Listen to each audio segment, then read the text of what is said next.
Hello, this and my other YouTube videos are extracted from the History of Man series, currently 6 books published in print, ebook, and most importantly, audiobook.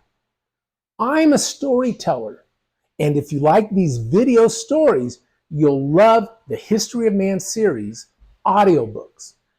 Great for commuting, or just sitting back and relaxing. And unlike a novel you've read where you know the ending, you can listen to these books on tape more than once.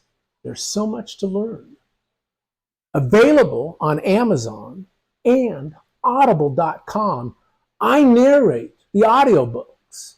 And the best part about that is you can listen to these stories without having to look at my stupid face.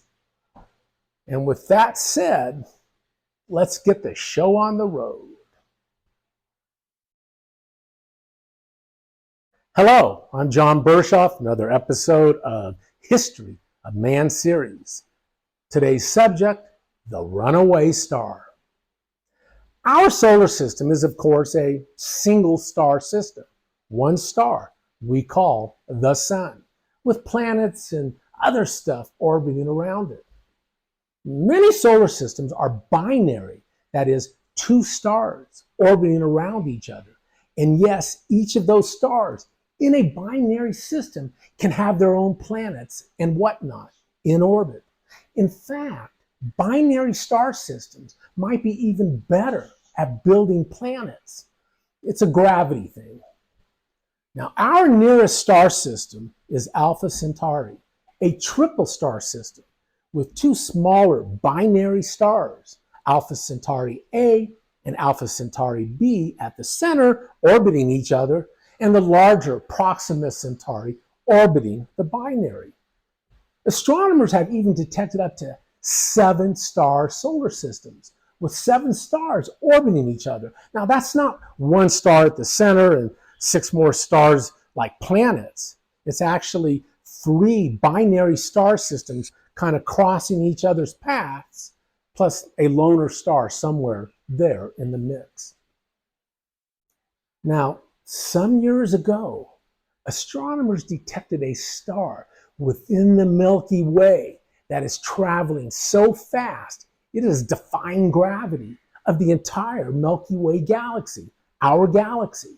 Since then, several other such runaway stars have been observed. Now, other than photons of light and subatomic particles that move really, really fast, light travels 186,000 miles per second, which is 670 million miles per hour.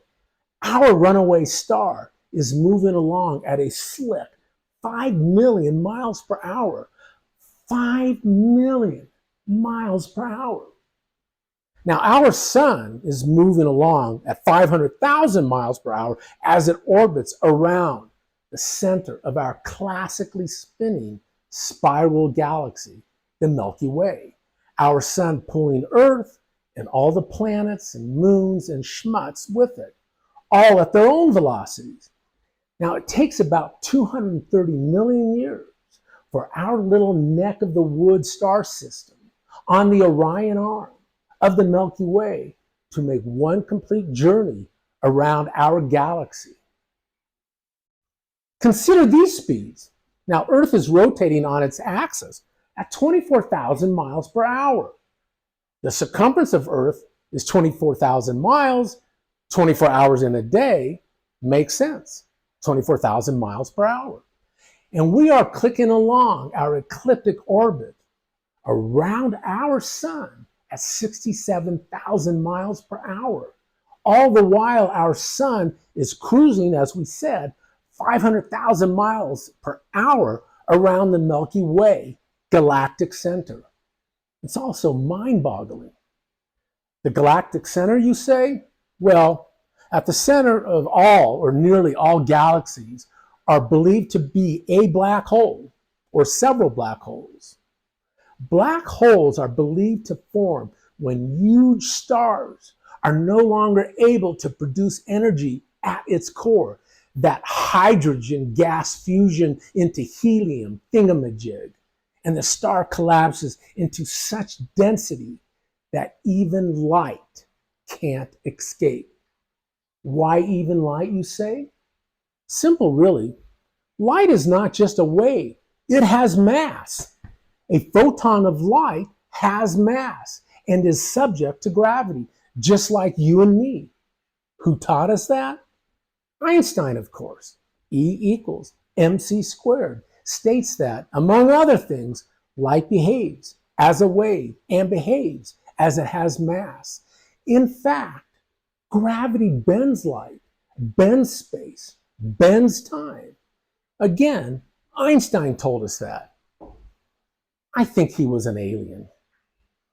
But back to our runaway star. Where the heck did it come from? Stars in a galaxy orbiting near their black hole galactic center don't just decide one day to chuck it all and run away. Teenagers do that. Parents would like to do that. But stars, they're bound to their galaxy gravity just like planets are bound to their sun's gravity.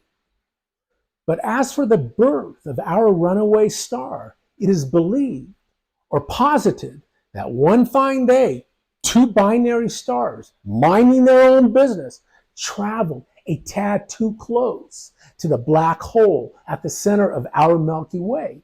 That black hole, which has a name, Sagittarius A, pulling one of the stars into the depths of its crushing gravity, freeing the other star with such ferocity that it was jettisoned away at 5 million miles per hour.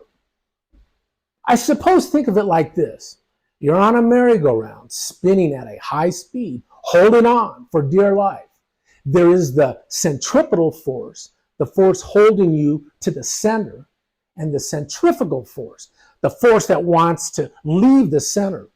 You let go of that merry-go-round, and man, oh man, you'll fly off that merry-go-round and land on gravel. You'll scrape your knees and run home crying to mama. So when our runaway star was freed of its binary centripetal force of gravity, as well as the gravity of black hole Sagittarius A, as its companion was sucked into the fiery depths of oblivion, its centrifugal force had no restrictions. Its escape velocity allowing it to cut loose and run away, not bound by any galactic gravity. As mentioned, there has since been other runaway stars discovered, some not moving nearly as fast as our runaway star at 5 million miles per hour, but still, they're clicking along. So how else can a runaway star arise besides a binary star system venturing too close to a black hole event horizon Mishigas? Well, other celestial events that can create a runaway star, and they are these. They include two binary star systems, that's 4 stars, passing too close to each other, jettisoning one of the 4 into a feverish speed. Or a supernova massive star explosion altering a nearby star to be jettisoned. Or a white dwarf star having used up all its fuel in a binary system, sucking the living daylights out of its companion star until it explodes, jettisoning itself or its companion into a runaway trajectory. If these runaway stars are not bound by galactic gravity, where, pray tell, are they heading? Well, many rogue runaway stars are near the galactic center and eventually end up becoming fodder for the massive black hole that sits at the center. But still other runaway stars not bound by a black hole or bound by the overall galactic gravity leave the galaxy altogether, speeding along into intergalactic space, never to be seen nor heard from again. They're just out there between galaxies. Now, consider this. The average distance between galaxies in our universe is a whopping 1 million light years.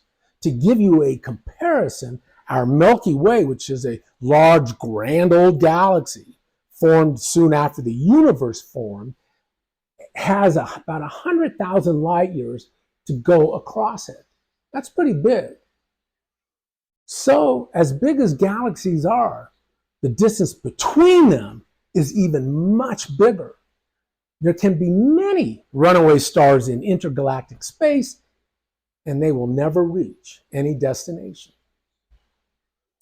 This is another odd thing. If a runaway star passed kind of near or through our own solar system, way out there, not targeting any planets or moons or anything, maybe a few asteroids, but just kind of passing through that runaway star, it would do just that, pass through. At the speed it would be moving, our solar system would have no influence on it. And the runaway star would have no influence on our solar system, just passing ships in the night, so long as it was a comfortable distance from any planets, especially Earth. More on that in a moment. So having said that, though, although runaway stars might not be bound by galactic gravity, they would be bound by the gravity of a black hole should they venture too close. In other words, if a runaway star that travels too close to the event horizon, the accretion disk of the black hole, where the black hole is feeding off whatever is nearby, stellar gases, little doggy poodles, and such, the runaway star could be grabbed into the maw, busted to smithereens, and that would be that. So one final note. If a runaway star traveling at 5 million miles per hour had Earth's name on it, by the time it reached Pluto in the Kuiper Belt at 3.3 billion miles away, and if some poor slop happened to notice it in a telescope that exact moment, we would have a few weeks to say our goodbyes. More likely, though, it would not be noticed until it neared the asteroid belt between Mars and Jupiter at a mere 300 million miles away, where more telescopes and space probes are trained. So first noticing a runaway star with Earth's name on it at the asteroid belt would give us less than a day until annihilation. Maybe not even a day. Why? Since a runaway star is a fuel-burning star, it would be emitting harmful gamma radiation traveling away from the star, from the runaway star, towards Earth. Those gamma rays traveling at the speed of light. That gamma radiation would easily overwhelm Earth's magnetodefenses, burning the flesh right off our bones. The moment of discovery and the moment of vaporization would be near simultaneous events. Most life on Earth would be dead within seconds from gamma radiation, and that life surviving the gamma radiation, like buried in the ground or deep in the sea, would die instantly upon impact, the runaway star exploding puny Earth into itsy bitsy pieces of cosmic dust. I hope you enjoyed this episode, The Runaway Star, extracted from my History of Man series books. Again, these books are available print, Kindle, and most importantly, audiobook. Thank you very much for listening. You have a good day and be well.